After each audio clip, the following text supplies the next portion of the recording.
Some of those images from round 20, and now we look ahead to round 21, and Saturday night's going to be huge for many reasons, and probably the most significant is that it is the inaugural Pride game, and to help us find out a bit more and celebrate what's going to be a huge night, Jason Ball, almost a bit of a semi-regular on the 360, welcome to you. It's getting paid now. Sam Gilbert, you're an ambassador for the game. It's going to be a big night, isn't it? Yeah, it's going to be a very big night. Obviously the first AFL Pride match against Sydney Swans this Saturday, so yeah, we're really looking forward to it. What's it mean to you guys and to the club, do you think?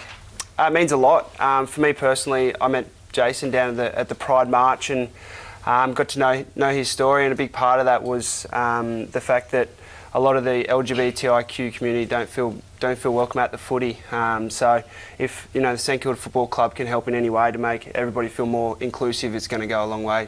This journey for you, great to see you again, Jason. This journey for you to see where it started to now we're having a Pride game. How does that make you feel?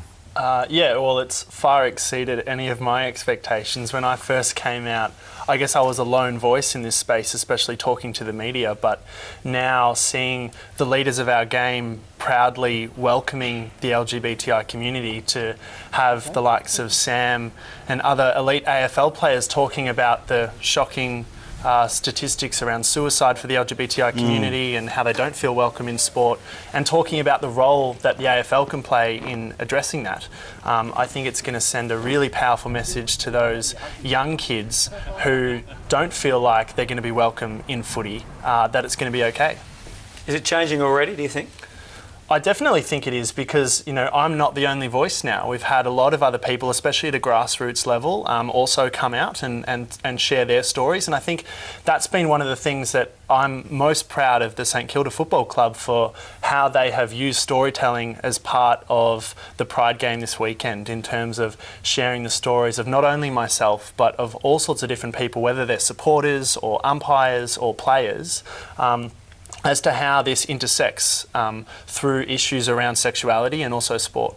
Robbo, you've been telling one of those stories, and you had the subject of your story, great spread in the paper this morning about Tynan Winmar, the son of the great Nicky, and he's joined us here. Welcome. Thank you. Thanks for having me. Appreciate it. Your story was brilliantly illustrated in the paper. Yep. What does this mean to you, and why are you involved?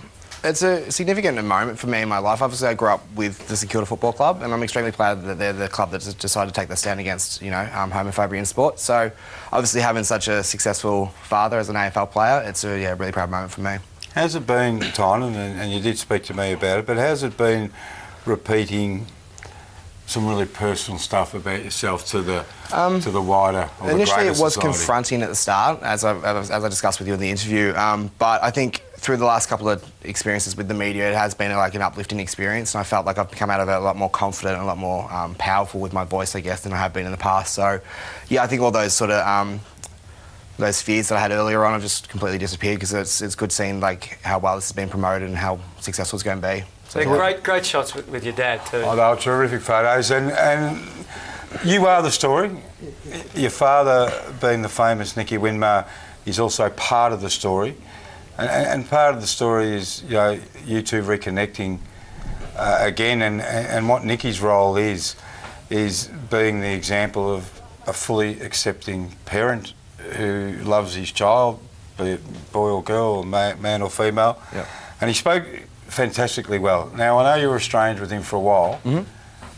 Just quickly, what's it like to have your father back in your life, and what is...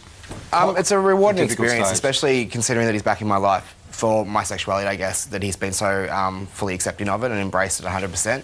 Obviously, there was initially, when I first started, there was a little bit of a hesitation, which I think applies to most normal people, because it's not something that they deal with on a regular basis.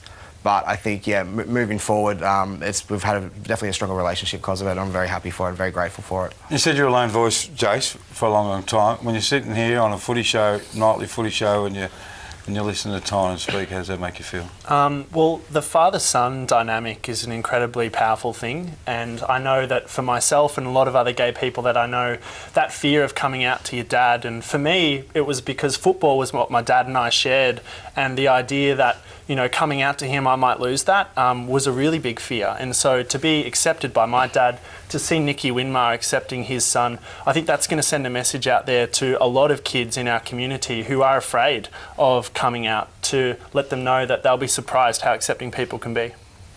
Well done. Yeah, it's fantastic that you can Great stuff. tell such a personal story. How you going, Sam, anyway? You good? Yeah, I'm good. Yeah? Yeah, I've got no questions for you. Are you going to be watching Saturday, just to get back to the footy from it, are you going to be watching the North Hawthorn game, or you have to don't want to disrupt your concentration leading into your game? Because obviously if you get the right result there, you're still alive. I still watch. I do like watching a lot of footy, so I still will watch the game. But no matter what, if we're in the finals or not, I'll be just proud because it'll be the first AFL Pride game. So I hope that we still are in with a chance. But we're going to be really coming out to play no matter what. A lot of pride in the way you've played your footy, you and the club this year. I mean, for too long we've been saying, St Kilda, they're going to fall apart. This year, when you were challenged, fell apart early, and then you've really fought back. I think everyone's rapt to be looking at St Kilda and where they're going, where they're progressing. Yeah, absolutely. I think a lot of that has come from the youth coming through. Obviously, Blake's had a great game on the weekend, but with the youth coming through, and then with Rui and Joey, their leadership on top has really helped. So with Richo also in that bracket, he's also allowed us to have a voice in the club, and I think that's gone a long way. Well done. Well, good stuff. Good luck Saturday night. Hope for your sake it's all still alive, and well done on coming in and doing your role to promote the game, and well done to you, Jason and Tynan. Thanks very much for being with us. Well done. Good to see you. It's going to be a massive game Saturday night, as we said.